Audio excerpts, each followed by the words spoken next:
The old silver car swayed along the patchy highway.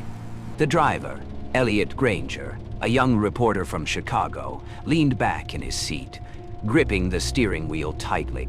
Hundreds of miles on the road had left him weary, but more than just sleepiness weighed him down. A strange, creeping feeling stirred in his chest as he neared Harrow's End. Elliot had never imagined this trip would feel like an expedition into a forgotten land. At first, he had laughed when his boss mentioned a town that vanished every harvest season. It sounded like a tall tale, hardly believable. But now, with the withered cornfields stretching on either side of the road, yellow-brown leaves whistling in the wind, and a leaden-gray sky pressing down, he began to doubt himself. When Elliot arrived in town, a faded wooden sign welcomed him. Welcome to Harrow's End. Population 312. Yet the number 312 seemed overwritten, blurred like a stain of blood. He drove past the sign, frowning. Stopping at a dilapidated roadside inn, he received the key from a thin man with a hoarse voice and vacant eyes. No greeting, just a look that seemed to warn Elliot to stay silent. Inside his room, Elliot realized the utter isolation. No Wi-Fi, no cell signal, only the wind howling from the cracks. He opened his notebook, jotting down a few lines, deciding he would explore the town in the morning. But on the very first night, heavy footsteps echoed in the hallway. They didn't open doors, didn't speak, just paused silently outside his room. Elliot held his breath, and then the footsteps vanished into the darkness. He forced a laugh, convincing himself it was just a drunken guest. Yet a sense of unease clung to him. In his dream, Elliot saw empty houses, windows like wide open eyes, and a tall, thin figure wearing a straw hat standing motionless in the cornfield. Waking in a sweat, he realized that Harrow's End was not merely a place for investigation. Something was watching him, patient and unblinking. Now! A morning mist blanketed Harrow's End, draping the empty streets like a funeral shroud. Elliot walked through the town, his eyes catching faint traces of life. An abandoned grocery store, a cash register still holding a few boxes of cereal, a small house with forgotten children's toys, a bicycle leaning by the roadside, coated in rusty dust. Everything was there, but the owners had vanished. Inside the old library, the scent of damp paper filled his nostril. Elliot flipped through dusty newspapers, eyes glued to articles about families disappearing during harvest season or young people wandering into the fields, never to return. One article from 1897 made him shiver. A poor farmer left to die of thirst in the fields, his name printed in the paper, matching Elliot's own last name, Granger. He blinked, telling himself it was only coincidence. Yet the chill crawling down his spine refused to fade. Looking up, he saw a tall, thin figure wearing a straw hat in the field, reflected in the dusty window pane. Elliot rubbed his eyes, looked again. The figure was gone. Only his own pale face remained, blurred within the glass. Night fell, and the inn sank into silence. Heavy footsteps echoed along the hallway, just as they had on the first night. This time, Elliot didn't close the door. He cracked it open to peek. The hallway was empty, lit only by a flickering yellow bulb. The footsteps vanished, but the wind from the window at the far end carried a rustling sound, rhythmic, like invisible hands sweeping across dry leaves. Elliot stepped outside, moving toward the window, staring out into the field. The rows of corn swayed, and a tall, thin figure with a wide straw hat appeared. He raised his camera and snapped a photo. The flash lit the moment. In that brief burst of light, The figure's face emerged. No eyes, no nose, no mouth, just a solid, oppressive darkness. Looking closer, Elliot recognized trembling shapes within the shadow, faint as if written in smoke. Granger Doughty.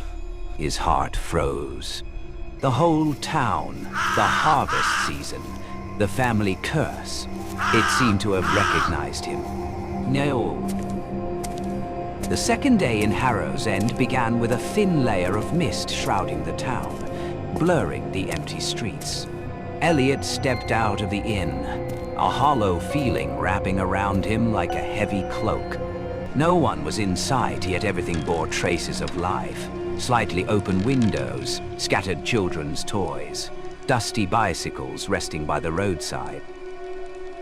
He made his way to the old library once more. Inside, the shelves were thick with dust, yellowed papers stacked high to the ceiling. Elliot rifled through the records, hands trembling as he turned pages brittle as ash, eyes fixed on names marked with a single chilling word. Missing! Hundreds, thousands of names spanning generations, like cracks in time swallowing whole families.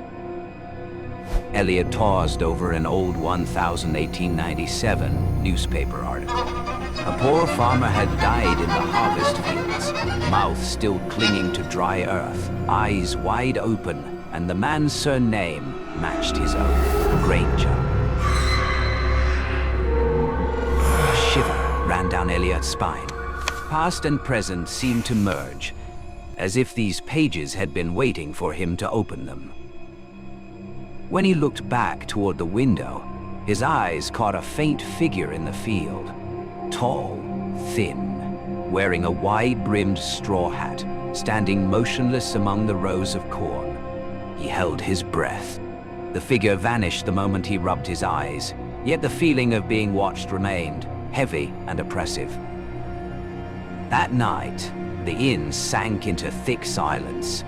The footsteps returned along the hallway, heavy, steady. This time, Elliot no longer felt the instinctive fear. He opened the door, eyes scanning the empty corridor. Only the flickering light and the gust of wind carried a rustling sound, rhythmic, like invisible hands sweeping over the dry leaves outside the window. Elliot moved to the window, staring out at the field. The corn swayed, and the tall, thin figure with the straw hat appeared. He raised his camera and clicked. The flash lit the moment, revealing a dense darkness within the figure, with no eyes, no nose, no mouth. When the camera screen came back on, Elliot saw what froze his heart. In the dark background, dozens, maybe hundreds of shadowy figures, all wearing straw hats, standing upright, facing him. They didn't move, didn't make a sound, just empty gazes fixed on him, as if trying to engulf his very existence. Elliot stepped back, heart pounding. One thing was clear: Harrow's End was not merely an abandoned town. It was a field of curses where lost souls lingered, waiting. And he, Granger, had walked straight into its inescapable spiral. Ay, Maddie. The early morning mist still shrouded Harrow's End as Elliot left the inn, his eyes dark-rimmed and his body weary.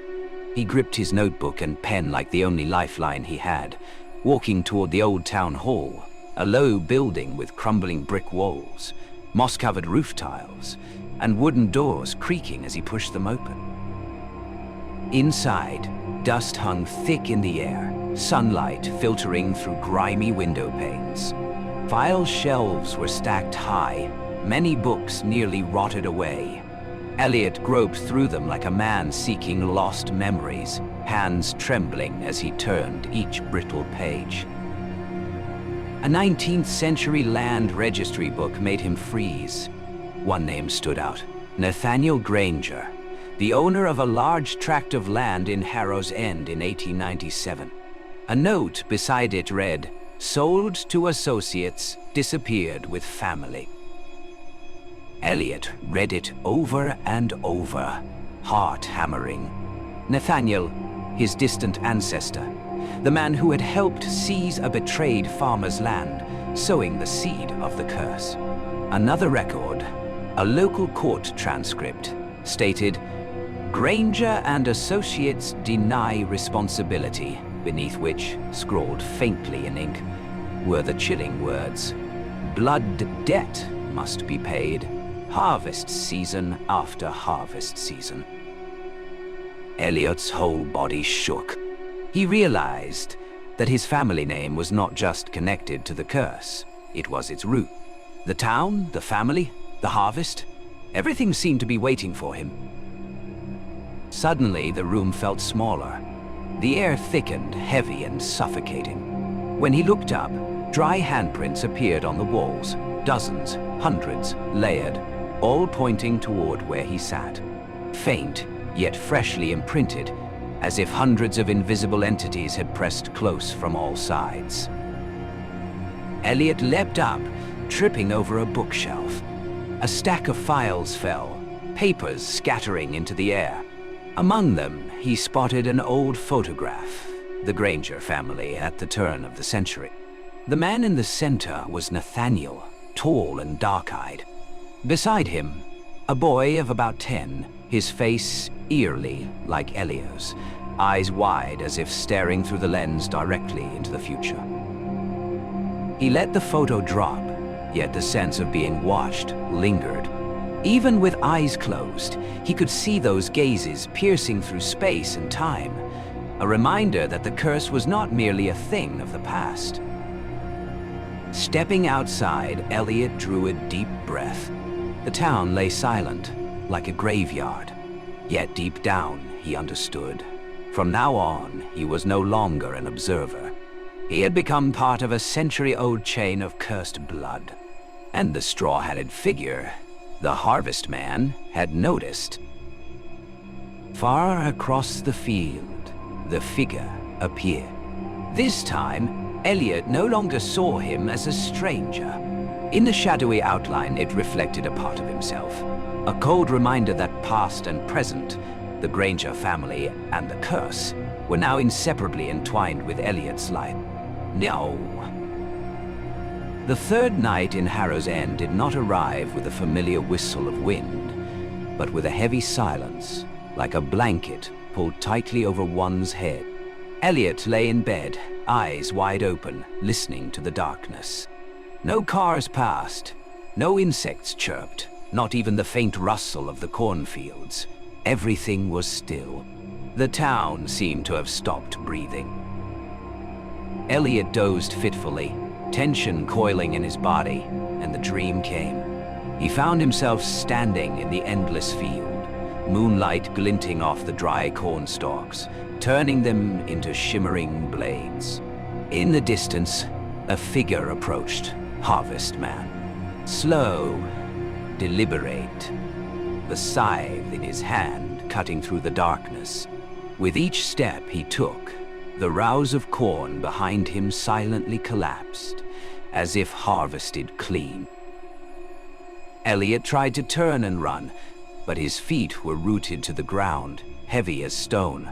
The face of Harvest Man, the same inky darkness he had seen in the photograph, absorbed the moonlight, swallowing even the air around it. Within that darkness, countless other faces appeared, old and young, all wearing straw hats, their eyes hollow, mouths whispering endlessly. He jolted awake, drenched in sweat. The clock read 3 a.m. The room was icy, but what made Elliot shiver most was the smell, the scent of dry earth and rotting straw, thick as if the entire field had been dumped inside his room. Sitting up, he turned on the light and looked around. The bedspread was coated in pale brown dust, crumbled earth mixed with dry corn fibers. He checked his camera, but the screen was pitch black, even though the battery was full. When the flash briefly lit the room, he caught his reflection. Yet his eyes were empty, dark hollows gouged out of his face. The next day, Elliot wandered the town. Strange signs appeared everywhere. On brick walls, scrawled words, "It's harvest time." Clotheslines swayed in the wind, though no one lived there. The clatter of horse hooves echoed along the roadside, yet the street was empty, as if the sound came from a time long past.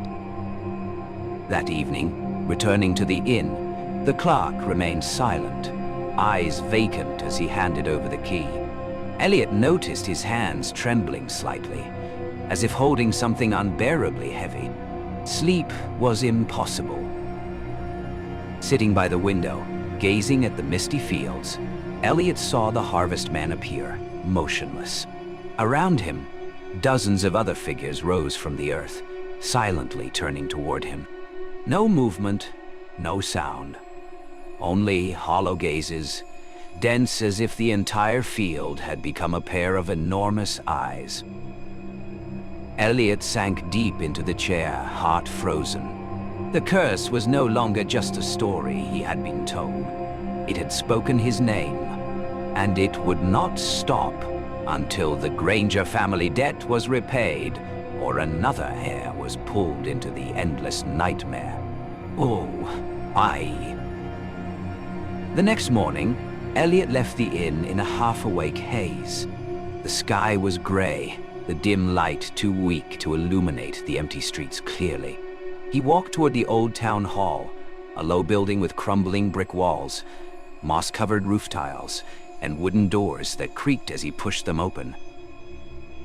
Inside, dust lay thick in the air, sunlight filtering through grimy window panes.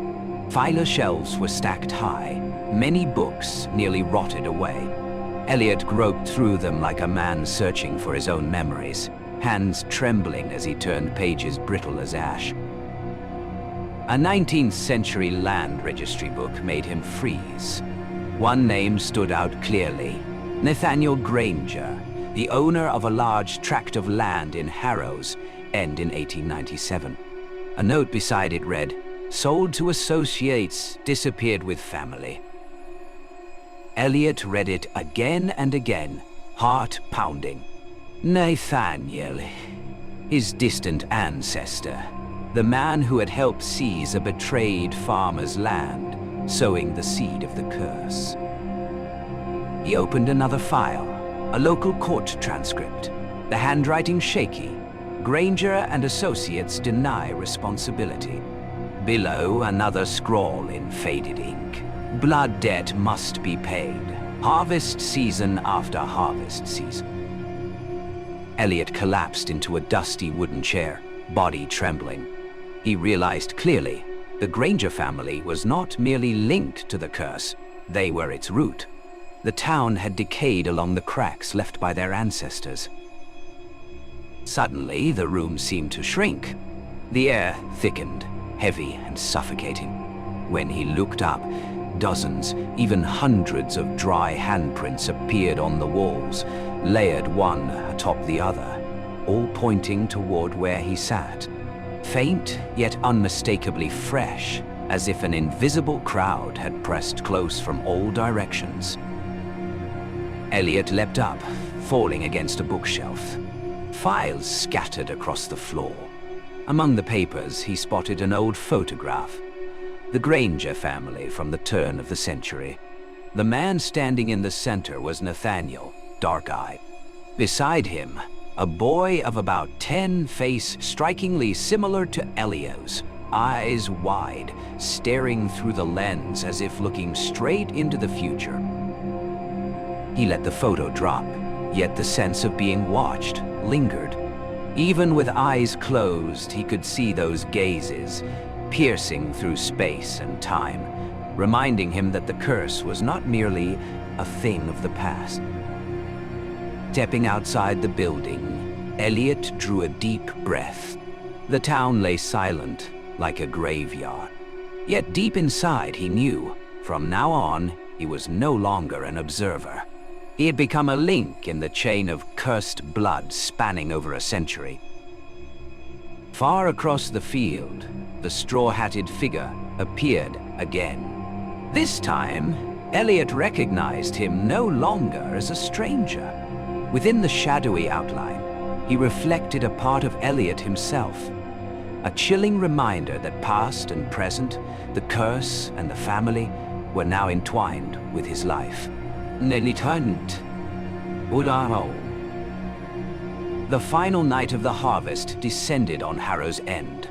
Elliot sat in his room, the desk lamp casting a pale yellow light on his hollowed face. His eyelids felt unbearably heavy, yet he dared not close them. Outside, the wind shifted, no longer slipping quietly through the cracks, but blowing in relentless gusts, as if a crowd of invisible bodies breathed in unison. Suddenly, everything stopped. Silence so absolute that Elliot could hear the pounding of his own heart. The world seemed frozen in place.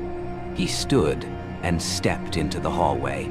No phantom footsteps echoed like the nights before. Only absolute emptiness, darkness swallowing every trace of light. He walked down the main street, past darkened houses and abandoned shops. Each footstep echoed, emphasizing the void. When he reached the edge of the cornfield, moonlight faintly illuminated thousands of dry stalks, unmoving. Elliot held his breath. A subtle movement occurred. The rows of corn bent in unison, as if swept by invisible scythes. From the shadows, a figure emerged. Harvest Man. Tall and thin, tattered straw hat atop his head, scythe gleaming like a shattered moon in his hand. He did not rush, only took slow, deliberate steps. But with each heartbeat, the distance between him and Elliot shrank. From either side of the field, dozens of other figures rose. Hundreds, all wearing straw hats, hollow eyes fixed on him, standing silently. No movement, no sound. Their presence was dense, pressing in, making Elliot feel as if an invisible crowd was swallowing him whole. Harvest Man stopped a few steps away. The wind kicked up dust and leaves in a whirlwind. Amid the storm, a voice rang out, not from a single mouth, but from hundreds at once, a chorus. It's harvest time. The debt must be paid. Elliot clutched his head, mind reeling. Images of Nathaniel Granger, the betraying ancestor, flashed before him. Then came the faces of Grangers across generations, one after another, linked by cursed blood. They pressed down on him, reminding him there was no escape. In the dust-laden wind, Elliot lifted his gaze to the darkness of Harvest Man. This time he saw clearly. The face was his own. Twisted eye sockets empty, skin cracked and dry like parched earth. A choked cry escaped, but the wind swallowed it instantly. Harrow's End dissolved behind him. Every house, every street fading like smoke.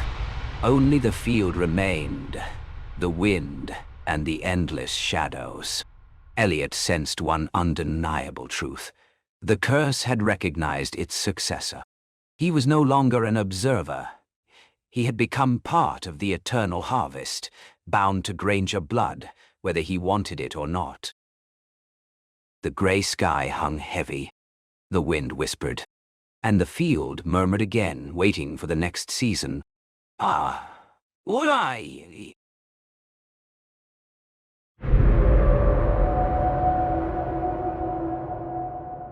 In Harrow's End, the crumbling walls of the abandoned church still echo with hymns no living soul can sing. Whoever hears them will never be the same again. Elliot stood on the mist-laden path, closing his eyes for a moment to steady the pounding in his chest. The old church loomed before him like a corpse of stone, draped in moss, its columns cracked and its dome fractured.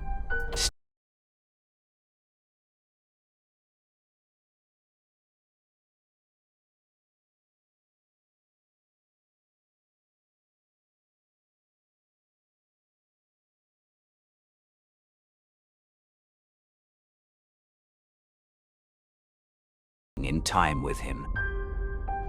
He drew a deep breath, forcing calm against the tangle of fear and curiosity inside him.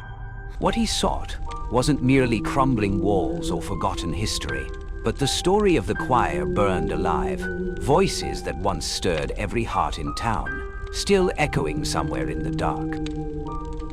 Clara's footsteps followed softly behind, yet Elliot felt as if the world had swallowed all sound except his own breath. Henry, the third of their company, stood rigid, wide eyes fixed on the shadowed dome, his hands trembling around the camera he clutched. No one spoke. No one needed to.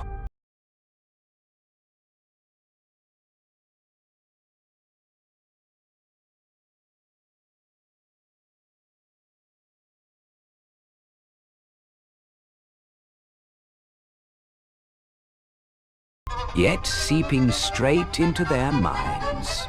Elliot's heartbeat faltered, his thoughts unraveling, his eyes burning as though memories and willpower were being pulled out of him. Clara stiffened, her steps faltering, fingers contorting as though in pain. Henry held his breath, but in his eyes, Elliot saw terror beyond anything they had ever known. They crossed the threshold of the church. Brick crunched beneath their shoes, flashlights swaying across cracked walls, throwing grotesque shadows that seemed to shift with intent. The hymn swelled stronger, filling every corner, hypnotic, guiding each step as if unseen hands were leading them deeper. Elliot clung desperately to reason, whispering to himself that it was nothing more than echoes of history. Yet his heart knew better. This was not memory. This was an invitation, an allure both mesmerizing and deadly. Darkness stretched endlessly. At the farthest recess of the church, where charred windows glimmered under the weak light, the singing grew sharp, alive, saturated with ghostly power. Elliot realized then, they had not merely stepped into a ruin. They had crossed into a realm where unyielding spirits still sang, and whoever heard them would never again be themselves. Inhale and fold. Elliot moved slowly, each step as if pulled forward by an unseen force. The singing within the church still echoed, now stronger, drilling into each heartbeat, each pulse within his body. His eyes burned, his head weighed heavy as lead, and reason itself seemed to drift into an endless void. Clara followed behind, shrinking into herself, arms pressed tightly to her chest, as though clutching the last scraps of sanity. Henry stood silently before the charred altar, his empty gaze fixed on the shattered dome, where the trembling beam of the flashlight carved grotesque shapes into the dark. The old walls seemed to shift, contracting and expanding with the rhythm of the hymn. Shadows seeped between Elliot's fingers, binding sensation, forcing him to close his eyes rather than face them directly. He told himself it was an illusion, a cruel trick of memory and imagination, yet somewhere deep inside, another part of him knew this was no longer the same reality.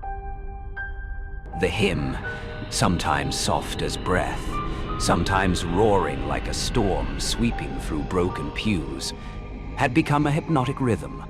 Elliot felt childhood memories, mundane events, even his most hidden secrets, unravel from his mind, thread by thread, carried away by the song. Clara staggered, drifting along a path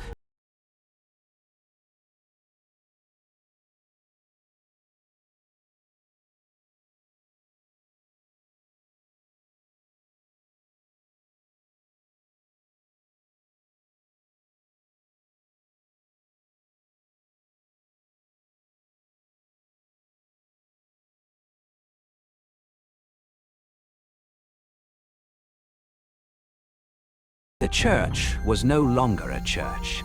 It had become a labyrinth of light and shadow, sound and void, where time itself seemed to disintegrate. He realized that not only their steps, but their very minds were being pulled deeper, guided by the choir toward the place where the singing rang strongest. A vision flashed through Elliot's mind, figures half living, half dead, hollow-eyed, standing amidst the flames and smoke of the fire long past. He shut his eyes, whispering to himself that it was only imagination, but his heart knew the truth. These were the souls that had never found release. They did not see him. They only sang, endlessly repeating the final hymn of their lives. A part of Elliot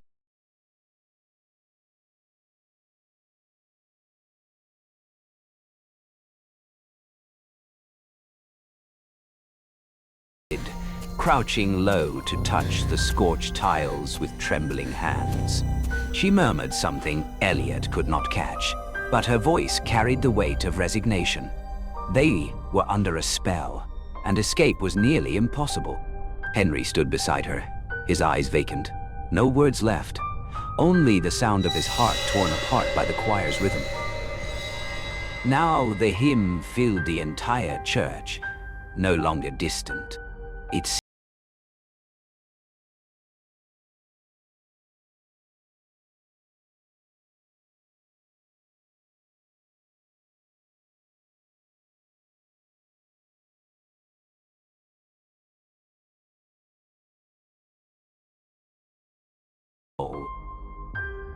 Elliot lowered his head, straining to resist the hypnosis. But as the flashlight flickered against the wall, he realized that in the depths near the charred altar, the half-living figures were moving closer. And for the first time, his fear was not of death itself, but of what the song would make him, an echo, stripped of everything human. Yea, idiotiwa. The singing now no longer merely echoed through the space. It pierced directly into Elliot's veins, threading itself through every thought.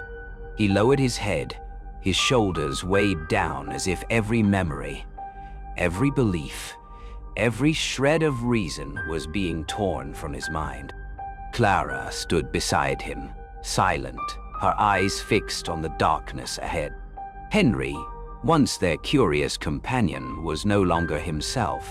He was reduced to a trembling silhouette, his eyes empty, sealed like a locked door. Elliot drew in a shaky breath and stepped toward the center of the church. At the charred altar, he began to make out faint figures, half flesh, half shadow, standing frozen as though trapped in time. Each ghostly figure held its final posture from the night of the fire, hands clutching instruments, mouths open mid-song, eyes hollow yet boring straight into his mind. They did not look with sight, but with hypnosis, with a force beyond human comprehension. His heart constricted, his breath ragged. Then it struck him, the missing townsfolk, the ones spoken of only in fading whispers, had never vanished. They remained here, but stripped of humanity. No longer people, no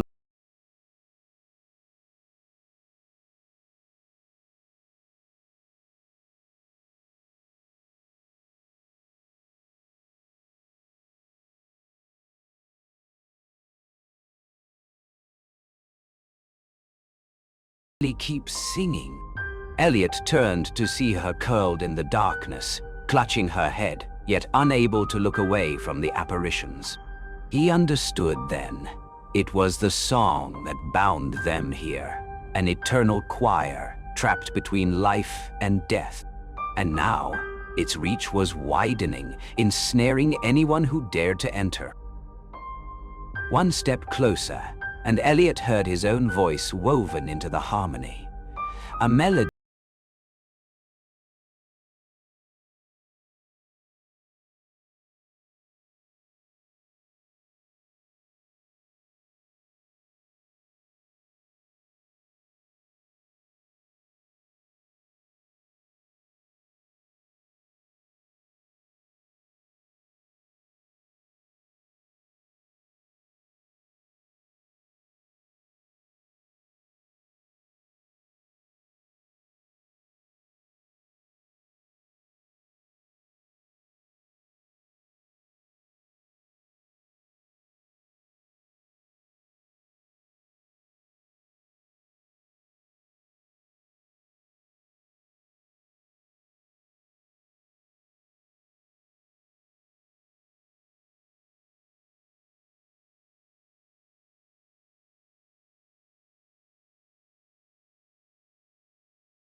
yet his mind drifting into another world.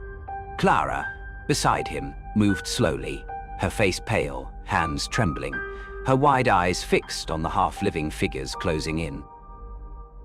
Henry suddenly staggered backward, his foot catching on the splintered remains of burned pews, but he did not cry out. He stood rigid, being drawn toward the phantoms, as if his body no longer belonged to him. Elliot tried to rush forward and pull him back, but an unseen weight pressed down on his shoulders.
To keep her tethered.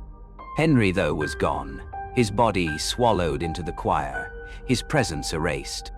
Elliot felt a dread deeper than death itself, the terror of losing one's very self. They pressed toward the rear doors of the church, where pale moonlight slipped through a crack. Every step was a battle of will. The song screamed. The shadows surged, the pull of enchantment more violent than ever. Elliot poured every last ounce of strength into dragging them through, forcing Clara to keep her eyes open, her heart beating, her body alive, defiant against the choir's hunger. At last, his hand found the cold handle. The song exploded in his skull, but his grip held steady. With one violent pull, the door burst open, and cold night air flooded in. The song shattered, receding, leaving only the stillness of the wind. They stumbled onto the dirt path, their steps unsteady.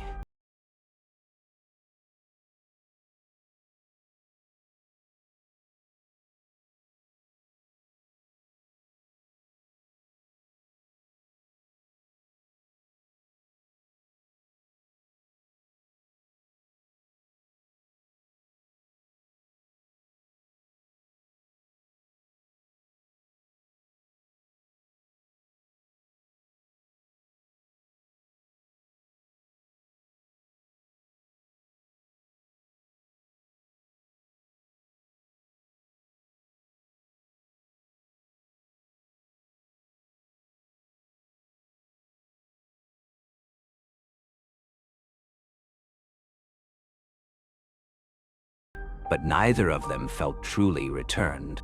The song still echoed in Elliot's mind, carved deep into his soul, impossible to erase, impossible to forget. The path before them stretched across the misty night. The wind carried the scent of wet grass and cold soil, yet to Elliot it felt tainted, threaded with the lingering cadence of the choir, weaving through his blood, reminding him that its grip was not gone. Clara said nothing. She simply stood trembling, her gaze fixed on the church that should have been nothing more than a hollow ruin. But in her eyes, Elliot saw what the choir had taken. A part of her memory, a part that would never return whole. They walked slowly, each step balanced between fear and the fragile promise of life. Elliot dared not look back, yet he felt the darkness from the church trailing them, seeping through the mist, calling to the curious. In his mind, Henry's voice stirred, or perhaps only the shadow of Henry before the choir consumed him. Vacant eyes, a mouth parted in endless song. Elliot's chest tightened. He knew his friend was gone, fused forever with Harrow's End, no longer a man, only an echo, stripped of body and will. Clara suddenly turned to glance back. Moonlight pierced the cracks in the stone, glinting against shards of broken glass, like 1,000 watchful eyes. She murmured something too soft for Elliot to catch. The song no longer spilled outward, but they both knew it still resounded within, waiting for the next souls to step inside. Elliot lowered his head, a heavy weight pressing against his chest. His curiosity had exacted its price, though fortune allowed him a chance to flee. Yet he knew a part of him remained trapped in that hymn, a scar etched into memory.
before his eyes. Jake, ever the skeptic, pulled out his camera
forest, children's laughter echoed once more. Whispering Pines never lets anyone leave. Ah, Kay,